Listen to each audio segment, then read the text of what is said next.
Hey, can you take a punch? How about a punch from a 460 Weatherby Magnum, one of the hardest hitting cartridges in the world? We're going to tackle that and a lot more on this episode of Ron Spomer Outdoors Podcast.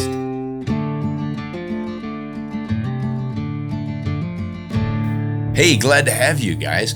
We've got some interesting comments here from one of our fans about a 460 Weatherby Magnum. This thing is absolutely huge, and very few professional hunters in Africa reportedly use it because it has an unusual combination of recoil, bullet energy, and ineffectiveness on targets for some crazy reason. But before we dive into all of that, let's just hear from our fan here. And I don't even have his name. I'm sorry. I dropped it. It's not on the page here, but the points are well made. Good evening, Ron. Today I was driving to West Texas from Oklahoma from work, and I was listening to one of your podcasts. In that podcast, you were reading from someone who owned every caliber of Weatherby ever made. Toward the end of that topic, you asked if anyone had ever shot the 460 Weatherby Magnum. Well, I'm here to tell you I have. Growing up, one of my favorite things to do when at a sporting goods store was to go through and open boxes of ammo in all different calibers. I'd look at the sizes of bullet, the weights, the velocity, and the energy. I was so intrigued by all of the different types that manufacturers built, and I still am today. To my story about the 460 Weatherby Magnum. Growing up in my adolescence, my best friend's granddad was a big-time safari hunter. He owned a landscaping business, and I remember his office was full of different African game mounts, including an elephant, a giraffe, a lion, a buffalo, and all sorts of big game. I believe I was around 14 or 15 at the time that I asked him what he shot his elephant with.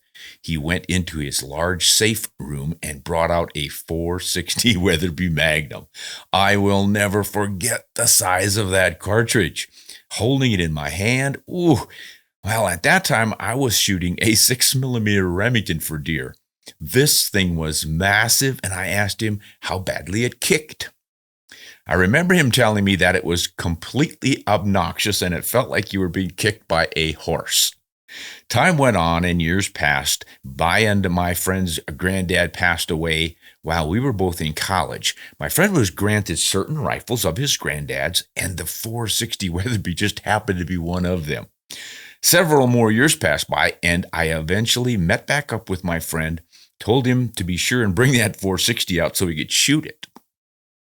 Sure enough, he did, and I only shot it one time. I could not imagine shooting that gun once and then having it for a hunting arm. I would be too far scared to ever pull the trigger again. That is one of the issues with that 460 Weatherby Magnum. Its recoil is reportedly brutal. I have not had the chance to shoot one. If I get it, I will use it, maybe only one time myself. But to give you some idea of what this thing does, it will throw a 500 grain bullet around 2,500 to 2,550 feet per second. I think that's out of a 26-inch barrel. And the rifles are generally really heavy. So I did some numbers on the recoil and such. The energy that bullet carries at that velocity is around 7,500 foot-pounds. You want to put that in perspective, think of about 180 grain bullet out of a 300 Winchester Magnum, around 3,000 foot-pounds. So you've more than doubled that. Now, what about the recoil? You're going to well over double that one too. In a 12-pound rifle, which not too many of us would like to lug around all day, you are going to generate around 93 foot-pounds of recoil energy. And in comparison to this one, think of a 30-06 with a 180 grain bullet at around 2,700 feet per second. Recoil there in an 8-pound rifle will be about 25 foot-pounds. So that should put it into perspective for you. Now, for a long time, that 460 Weatherby Magnum was the most powerful cartridge built in America, an American cartridge. There was the 458 Win Mag, and then this 460 Weatherby kind of blew that one out of the water. But nowadays, there are some bigger ones. I can think of two. One is the 577 Tyrannosaur. That's not a real common one. It's a proprietary cartridge. I think that thing can generate close to 10,000 foot-pounds of energy, if I'm not mistaken. Don't know the recoil, but it's going to be a lot more. And the other big one would be 600 Nitro Express. Very few I don't think there are many, probably not even 100 rifles in the world chambered for that one. Pretty sure that's a British manufacturer there. And then there are a few 700 Nitro Expresses, and I think that was mostly a gimmick just so someone could say, we have built the largest shoulder-fired cartridge and rifle in the world. And I don't even know what that one's throwing. I think it's something like a 1,000-grain bullet, and not all that fast, but when you've got that much weight in the bullet, you're going to have plenty of energy. Not something most of us are going to fool around with, but if you ever get the chance to shoot a 460, please do so and report back to us and maybe send us pictures of your shoulder. I'm going to try it first chance I get, but it doesn't sound like it's an experience too many of us want to repeat. All right, let's see what else we've got going on today here. Now, we got something about 308 Winchester. This always comes up. I address it a lot. The 308 Winchester is, of course, one of the most popular, if not the most popular, centerfire cartridges in America, and probably around the world as well. It's kind of odd that it's been around since 1952, and it really didn't come on really strongly until, I don't know, I suppose the last 30 years or something. But it has managed to cement itself as one of the best all-around accurate cartridges for a mix of hunting and target shooting. But while doing that, there have grown up around it a lot of myths and misconceptions. Some of them justified, some of them not so much. And that's why I constantly bring up the 308 Winchester to sort of tamp down these over expectations that too many of us have had. One of them has been a long time that it's the superior sniper cartridge. And while it has been quite accurate for some sniping at reasonable ranges, that doesn't mean it's a 1,000-yard sniping cartridge. It really kind of runs out of gas and poops out after about 600 yards, becomes increasingly popular to hit the target because of wind deflection in the bullet as well as drop. And I've seen some pretty good statistics showing that a 243 Winchester can outshoot it as far as hitting your target. Not going to have as much energy on target, but at longer ranges, it gives you a better option because there's not as much wind deflection. And there's a lot of details one can go into on that. But let's just see what someone called Sandra had to tell me about a magazine article that said or suggested the 308 Winchester was really accurate. And this is an example, I think, of faulty reasoning. You don't think deeply enough through all this stuff, and you can come up with these misconceptions and myths. So Sandra says, Handloader magazine tested 270 different loads for the 30-06 in a recent issue. And they used different powders and bullets, and the best that the 30-06 rifle could do, and only did that twice, was .550-inch groups. I don't know if those were 5-shot or 3-shot groups. I personally have tested several 308 rifles, and they do half-inch groups all the time. And if I do my part, they will do as good as .330. So clearly, the 308 is more inherently accurate than the 30-06. Now, I think some of you can already see why I'm saying this is faulty reasoning. I assume that this handloader article with the 270 different loads tested was with the same rifle. And this individual getting great groups of .33 inches with the 308 suggests that that's one rifle as well. But that's the point. What was the rifle? Was the ammunition inherently more accurate? Was the cartridge inherently more accurate? Or was it the rifle? And this is one of the points I always make about the 308 Winchester. And my contention has long been that the 308 is famous for accuracy and usually is quite accurate because the ammunition and rifles built for it are built with special attention to accuracy. The 30-06, not being a famous target rifle cartridge anymore, is pretty much just banged out for the average hunter shooting his over-the-counter factory rifle to go deer hunting or elk hunting. So they're not putting a lot of time into selling the best loads, the most accurate loads, the most carefully tailored loads and or bullets and all the rest of it the way they will with the 308 Winchester. Similarly, there are many rifles built with match grade chambers and barrels and all the rest for the 308 Winchester, but not the 30-06. And naturally, more people then will say, wow, I get great accuracy out of my 308. It must be an inherently accurate cartridge. Maybe it is. I haven't seen a lot of evidence to suggest it. When you build a superior cartridge and use a superior bullet in a superior rifle chambered for a 300 Winchester Magnum, a 30-06, or any of the other 30s that shoot the same bullets as the 308, I'm pretty well convinced that you're going to get similar, if not better accuracy out of any of those. There's not an inherent advantage in the 308. Although it is a nicely balanced cartridge with not too much power and powder in it, so it is a little easier to make it shoot more accurately. There's also less recoil, so the shooter can be more accurately. It all adds up. But the main point about the 308 is that it's a great all-around, easily obtained rifle and ammunition. It, as I've said in many of my blogs and articles on the 308, it is a Goldilocks cartridge. It can do and will do just about anything a typical hunter would want it to do. You're not going to hunt extreme range with it. You're not going to hunt the biggest, roughest, toughest, meanest, dangerous game with it. But for deer and elk and pronghorn and all the common game, the 308 Winchester can handle it out to 400 yards. With a good shooter, good rifle, good accurate ammunition, wonderful cartridge. If that turns your crank, get yourself a 308 Winchester and you'll be set. Okay, let's see who's next. Oh, we got a bunch of stuff again about shooting glasses. So let's emphasize the safety factor here, guys. I got chastised for not always wearing safety glasses when I shoot. Guilty as charged. But I think it is excellent advice to always have those good, safe glasses on. And if you can get the full coverage wraparounds, so much the better. As I've mentioned before, I use prescription glasses for seeing at distance.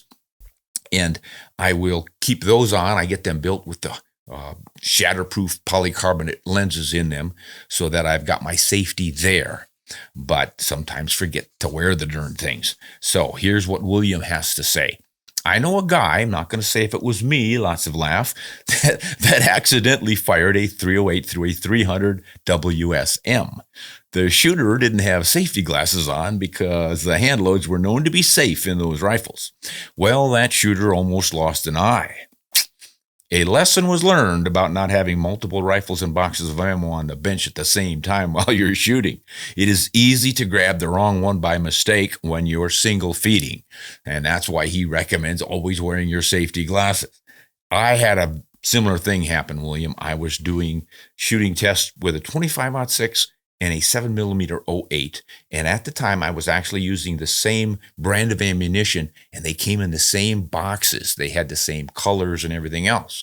And I was in the middle of transitioning from shooting the 708 Remington to the 25-06 and moving things off the bench and into the car when I got some phone calls that disrupted me, and I lost my focus, and I ended up sitting down with the 708 ammunition still on the bench, shoved it into the 25-06 chamber, pulled the trigger. I didn't have any disaster, but I didn't put a hole in the target. I got an incredible reading on the chronograph.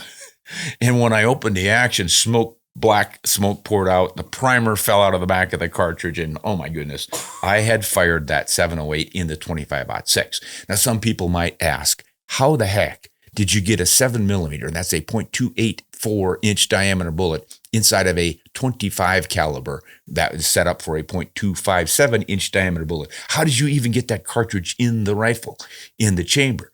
Well, the 7mm 08 was made by necking down to 308. The 308 is pretty much the 30-06 shortened, and the 30-06 neck down to 25 caliber is the 25-06. So basically, the base, the head, the body diameter, all of that are the same. It's just that the 7mm 08 is a short action, whereas the 25-06 is standard length action like the 30-06. The result is you can get that short action 708 in the chamber of the 25. And then you've got to get that bullet down the bore. You better have a soft bullet to pull off what I did. Fortunately, I was shooting some cup and core bullets, thin jackets, soft lead core, and it was able to squeeze down and get through that little bore without exploding anything. It was an incredibly strong action, too. A single-shot Dakota Arms Model 10. That's now made by Park West, so it's known as the Park West Arms SD10. But those are incredibly strong actions. Everything held together, and I learned my lesson. Don't mix your ammo up on the bench. Take care. Always look at your head stamps and make sure they're right for the rifle you're shooting, and wear those safety glasses. All right, this is from Stefan. He says, I would like to add something about safety glasses. Not all are created the same.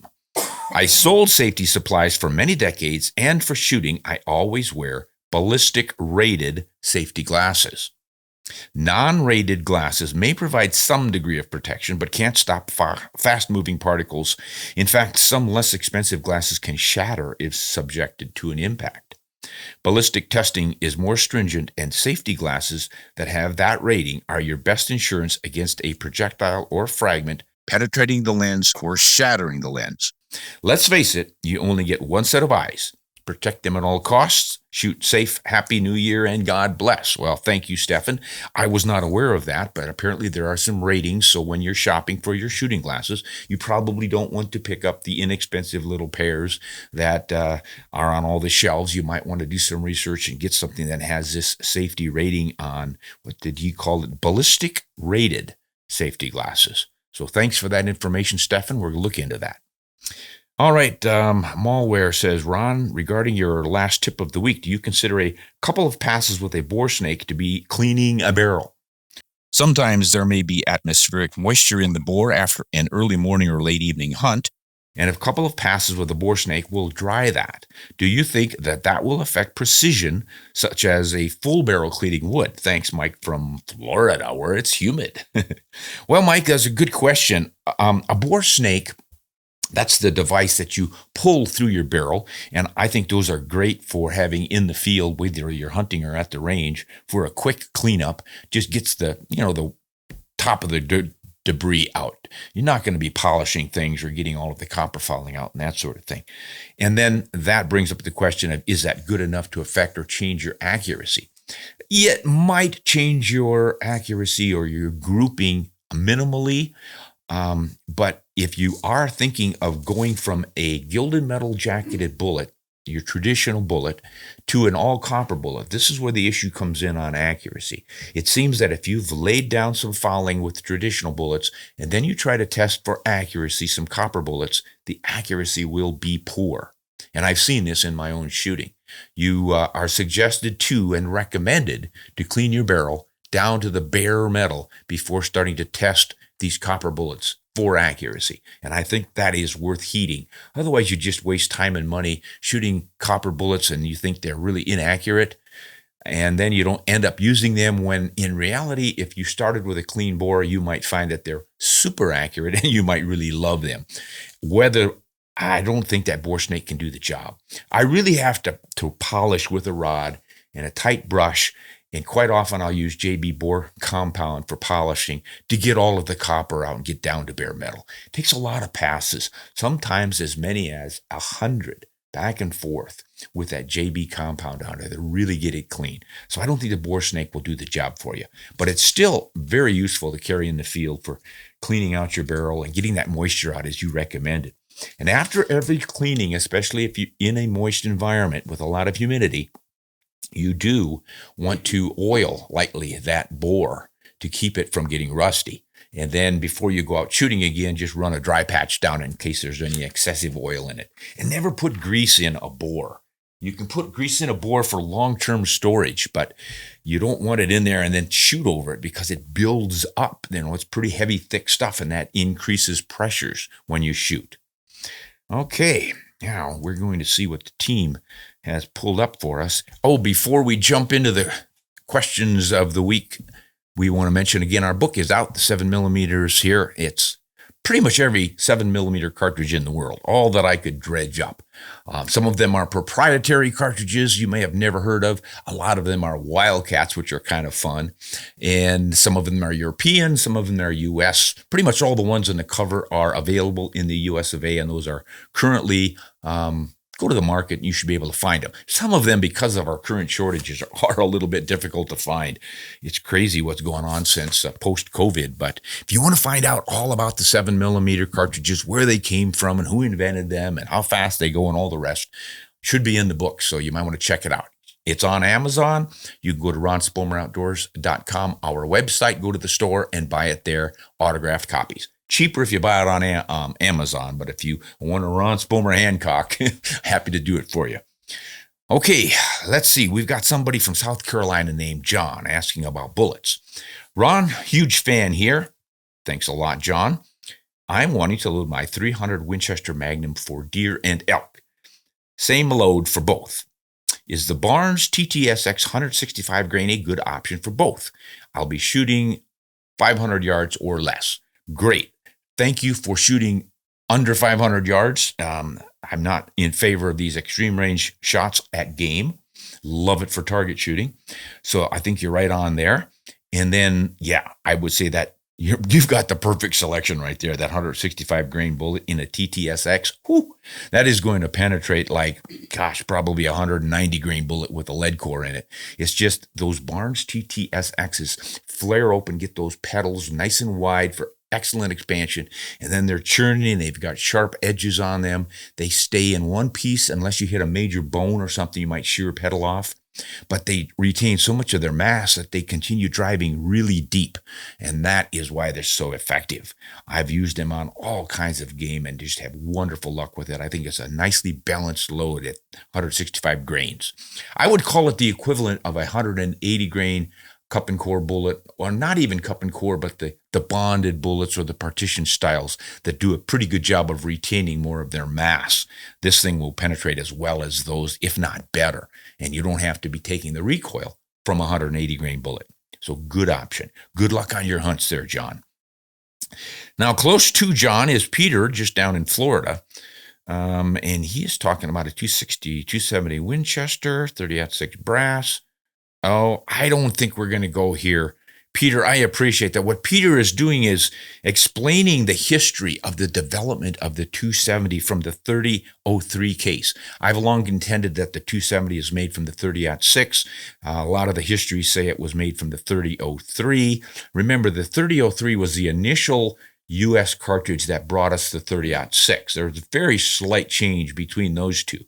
But the 30-03 government cartridge for the military only lasted for about 3 years, whereas the 30-06 then took over, and that was used in World War I and World War II, and that was used to develop all kinds of other cartridges, one of which I think was the 270. But a lot of folks say that it was really the case off of the older 30-03 that they used.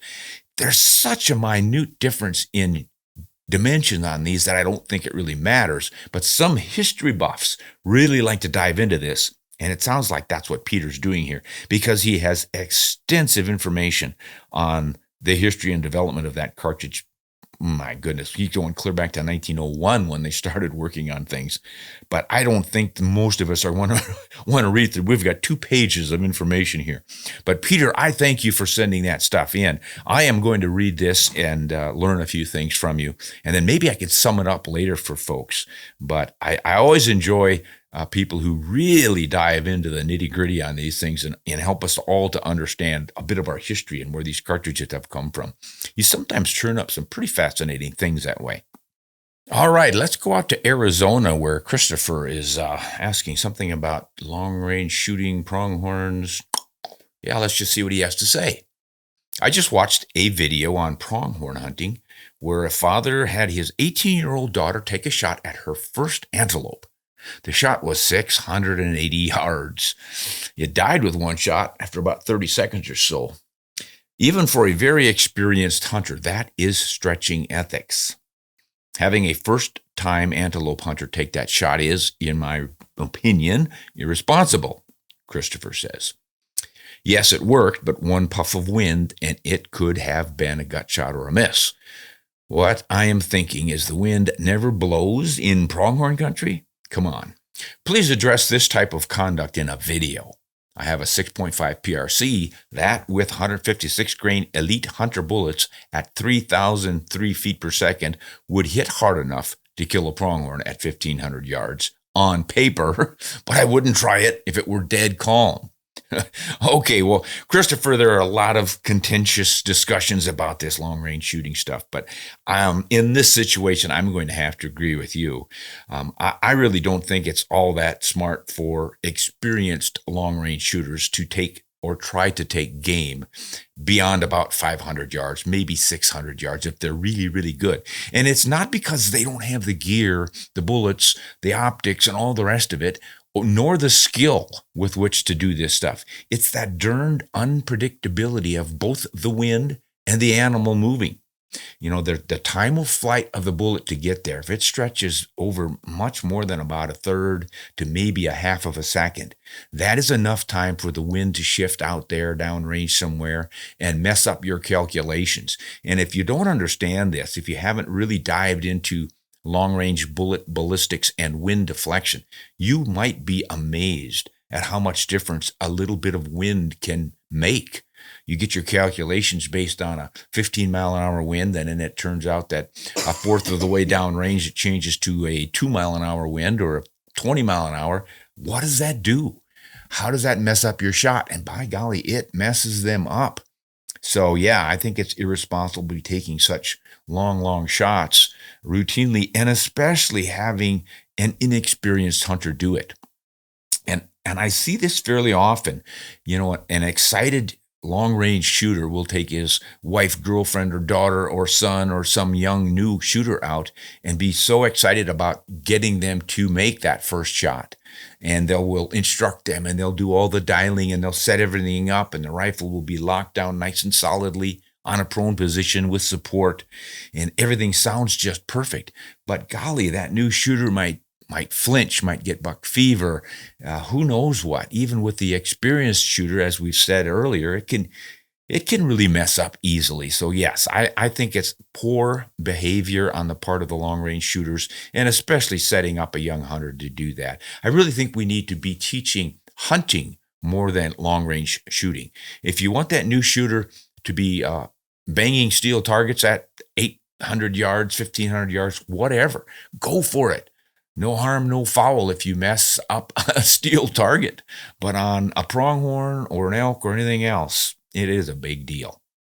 Let's now try Brandon again this is Brandon from Utah, UTAR. I heard from him not too long ago and responded to him on this podcast, and he's writing again. And I have since looked it up, and Utah is a university in Malaysia.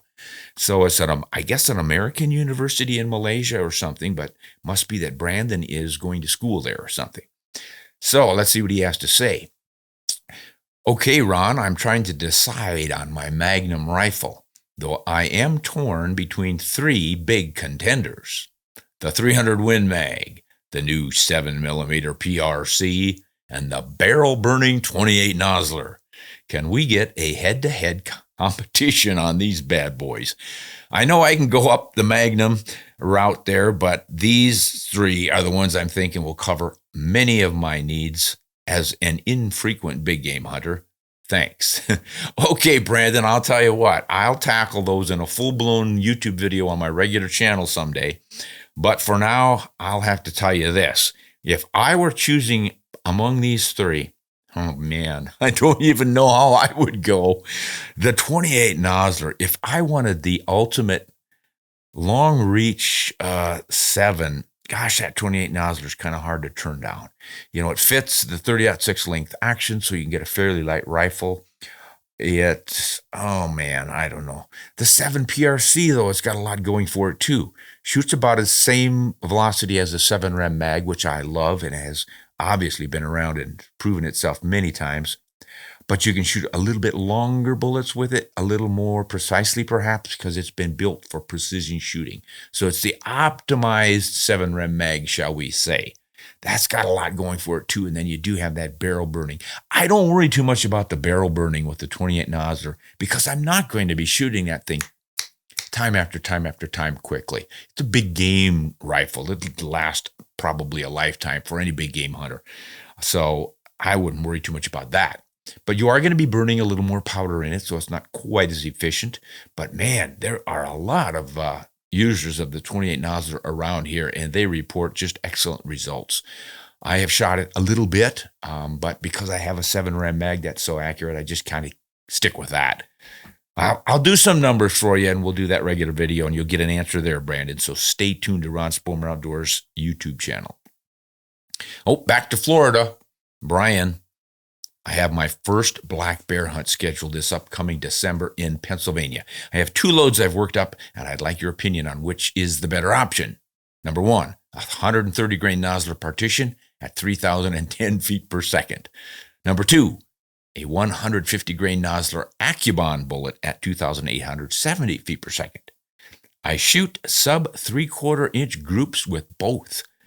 That's not just 3/4 inch groups, it's 3/4 MOA. So he's carrying that out there as far as he needs to. I really enjoy your writings and videos, and I want to thank you for making all of this knowledge available to us. Well, Brian, I appreciate that. My pleasure. Glad to do it. I have fun sharing all this stuff with you guys, and I appreciate you sharing your discoveries with me as well. Now, you've got 2 really good options here. I have long said that the Nosler Accubon, a bonded bullet that's a little more sleekly shaped and designed than the Nosler Partition, is roughly in performance, terminal performance, equal to the Partition because it's bonded and the Partition is not. So what I have noticed with Partitions over the years is that the nose lead is a cup and core setup. So you're going to lose most of that low nose lead, and you get the fragments of lead going through the carcass and whatnot all. But that does add to trauma and breaking of blood vessels, and you get more hemorrhaging that way. And then the back part, about 40% of the bullet, is locked on the shank, and that continues your penetration. So it's worked out wonderfully ever since the first ones came out in 1948, believe it or not. But the shape of that bullet is not all that modern. So you're giving up a little bit of downrange performance. You're going to lose more energy downrange, and you're going to get more deflection and more drop and whatnot. And that's why I like the Accubon. So because you're driving that 130 grain Nosler Partition faster, but because you've got a higher aerodynamic efficiency out of the 150 grain Accubon, even though it's slower, I think it's going to give you the best performance at longer distances. The question is, how far do you need to shoot in Pennsylvania? I'm going to guess you're shooting at this bear at 100 yards or less, but I don't know. Maybe you've got some long runways you can shoot or some fields that you're shooting across. So I think you need to decide this based on what you anticipate shooting. If you think it's going to be close cover in the woods, I think I just go with the Partition, but either one's going to work just fine. I think really at this point, we're splitting hairs and nitpicking. So sounds like you've got a great load any way you run with it. So take your choice and then get back to us and let us know how you did after your bear hunt. Good luck. All right, let's go out to the Rocky Mountains and have a Colorado high here with Bob. It seems mostly that when you discuss 30 caliber bullets, there's little to no conversation on the benefits of the 165 grain bullet. I like and use them for deer and elk, and I load them in our 308s, our 30-06, and our 300 Win Mags. Also, I use Nosler's reloading data and Hornady's ballistic calculator to get a general idea of velocity and energy. Also, is there a 165 grain 30 caliber bullet with a higher BC than the .520 like the Spear boat tail spire point? Whew. Well, Bob, I have mentioned the 165 grain bullet. I actually have listed it as my favorite based all-around bullet for the 30-06. I think you optimize performance in the 30-06 with that 165 or 168 grain bullet. That's a great option. But they're also great in the 300 Win Mags. About top of the heap for a 308. I don't think the 308 handles much heavier weights than that really well, unless you're hunting really close and you just want a lot of energy on target. Then you can go with a 180 even. But For long-range precision, as well as great punch and everything else, and not too much recoil, that 165 grain bullet's a great choice, especially if you get it in a premium controlled expansion style.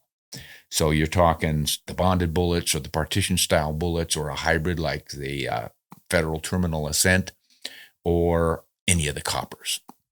And with the coppers in a 30 caliber, you go easily down to 150 and get the same performance. So you're on it there. Now, the BC at, higher than 520. I'm not even real sure you're going to get an actual BC of .520 out of that Spear Bowtail Spire Point. That surprises me that they're even claiming that. They generally don't have that high of BCs in their bullets, but they may have a new one I'm not familiar with. Sierra's Bowtail Spire Point 165 grain bullet, they are usually pretty sleek, but I think theirs is still under 5. The Berger will have one that's over 5. Berger bullets, they've got one that's about a .520 or something close to that. And I think, if I remember right, Nosler is claiming, an AccuBond long-range bullet. They sometimes claim a little bit higher than they actually end up shooting, but I'm thinking they were going up as high as a .535 or so on their 165 grain. So you might want to check that out. And then I'm forgetting what Hornady has. I would guess they would have one of their ELDX bullets in 165 or 168. So you might want to check that. So yeah, that's the best I can tell you, but hey, more power to you for using that 165 and figuring out for yourself that that's a great option in the 30 calibers, especially that 30-06. So, all right, good luck with those. Let us know how you do with them, Bob. And Brian, Brandon, and Tim, and Chris, and all the rest of you guys, I really appreciate you writing in and asking those questions. Those are some good ones today. And I apologize to whoever sent in this 460. I got so excited about the information on that 460 Weatherby Magnum that I forgot to put the gentleman's name down here. But thanks for bringing that up, because most folks like to hear about big elephant cartridges with a lot of recoil. It just intrigues all of us because most of us don't get to shoot those kinds of big kickers. And when we do, we're always happy to report we've survived. So thanks, everybody. We'll catch you all again next time on our next podcast. Until then, hunt honest and shoot straight.